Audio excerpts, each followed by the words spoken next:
When I grew up as a child in North Carolina, my mother would say, make sure you eat all the food on your plate, because otherwise this would be food available for starving Chinese. So the thought was China was such a poor country that people had trouble eating.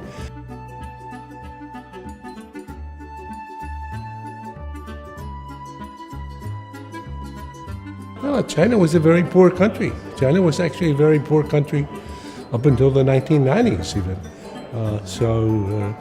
The idea of China as the largest economy in the world was an unbelievable idea in 1980 or 1990, even for most people in 2000. But China's rise has been the most spectacular event in the world in the last 25 years. I would say that's a great success story for the world. And as the president of the World Bank said just at the last session, over these 40 years, 800 million people who used to be very, very poor now are not poor, and some are middle class, some are even wealthy. So what a fantastic story for mankind, and what a good lesson for other countries. This bridge goes across the Charles River at Harvard between the Kennedy School and the Business School. I can see it out of my office. The renovation of this bridge, the discussion about it began when I was dean of the Kennedy School, and I quit being dean in 1989. The project began in earnest in 2012. It was a 2-year project. In 2014, they said the project is not finished. In 2015, they said the project is not finished. It'll take another year. In 2016, they said we're not going to tell you when it's going to be finished. Now it's almost finished. I contrast this in the book and in my presentation with the renovation of the Sanyang Bridge here in Beijing, which has got about twice as many lanes of traffic as the Anderson Bridge.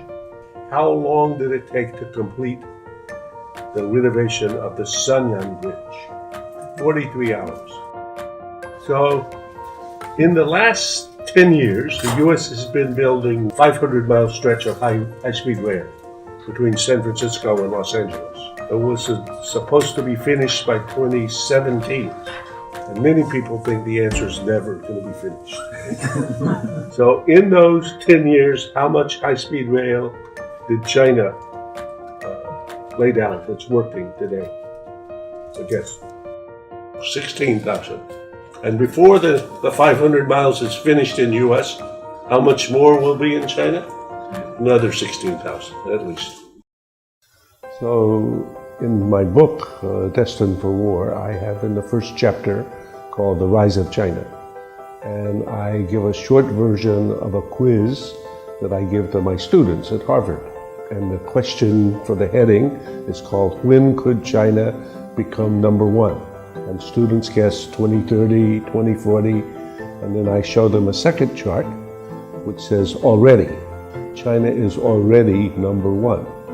So not only rival the US, but surpass the US, including as the largest economy in the world, when measured by the best yardstick for comparing national economies, purchasing power parity.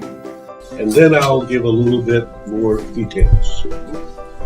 So for me, the tweet size, the big geopolitical event of the last 25 years has been the rise of China. Never before has a nation risen so far, so fast, on so many different dimensions. In the book, I quote former Czech President Havel, who says, "Things have happened so fast, we haven't yet had time to be astonished." Is Thucydides' trap, which is a concept that I coined about 6 years ago, that's made itself rapidly into the policy mainstream. And the big question is the subtitle of my book, Destined for War: Can America and China Escape Thucydides' Trap? And actually,